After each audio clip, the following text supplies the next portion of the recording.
এই মানুষটি প্রতিদিন কোরিয়ার সবচেয়ে দামি নুডলস বানাতো, কিন্তু নিজে কখনো এক কণা পর্যন্ত খেত না। শুধু নুডলসের ছবি তুলে সোশ্যাল মিডিয়ায় পোস্ট করত। কিন্তু এসব করার আসল কারণ ছিল নিজের পরিচয় লুকানো। গত 8 বছর ধরে সে প্রতি বছর একজন অজানা মানুষকে তার টার্গেট বানাতো। কিন্তু এই নুডলস ট্রিকের মাধ্যমে পুলিশ তার সম্পর্কে সামান্য ধারণা করতে পারেনি। এমনকি যাদের সে গায়েব করে দিত তাদের পরিবারও ভাবত তারা বেঁচে আছে, কারণ সে তাদের ফোন থেকেই পোস্ট করত আর ফোনের লোকেশন সেট করে দিত বিদেশি দেশে। সে প্রথমেই নিজের শিকারদের ফোন দখলে নিত। এর জন্য সে প্রায়ই গভীর রাতে বাসে ঘুরে বেড়াতো, যেখানে ক্লান্ত বা নেশাগ্রস্ত মানুষ ফোন ভুলে রেখে দিত। এই পদ্ধতি ধীর হলেও সবচেয়ে নিরাপদ, কারণ এতে কেউ কখনো তার উপর সন্দেহ করত না। এইবার সে এক চমৎকার দেখতে মেয়ের ফোন পেল। সে অনেক পাসওয়ার্ড ট্রাই করলেও কোনোটা মিলল না। রাগে সে ফোনটি জোরে টেবিলের কোনায় আঘাত করলো। মেয়েটি তখনও নেশাগ্রস্ত অবস্থায় ঘুমাচ্ছিল। এদিকে তার বন্ধু যখন তার সাথে যোগাযোগ করতে পারল না, তখন সে মেয়ের ফোনে কল করলো। ফোন ধরলো এক মেয়ের মতো ভয়েস, কিন্তু সেটা ছিল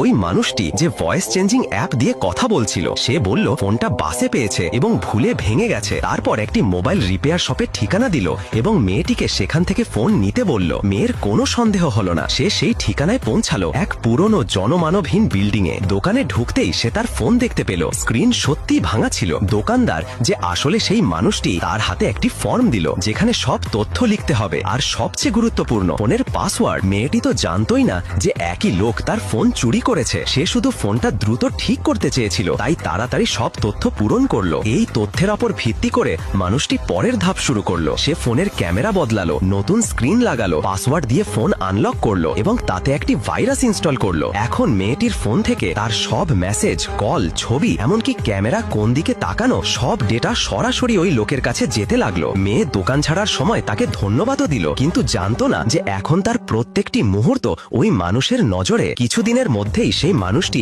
মেয়েটির সবকিছু জেনে গেল, তার অভ্যাস, কার সাথে কথা বলে, এমনকি যেসব কথা মেয়েটি নিজেও জানতো যে ফোন রেকর্ড করছে, সবই তার হাতে পৌঁছে গেল। রাতে মেয়েটি ঘুমালে সে রিমোটলি মেয়েটির ফোন চালাতো এবং সব চ্যাট, অ্যাপ ও কল মনিটর করত। এখন মেয়েটি তার কাছে একদম খোলা বই, কোনো রহস্য লুকানো নেই। সব তথ্য সংগ্রহ হয়ে গেলে সে তার পরবর্তী গোপন পরিকল্পনা শুরু করলো।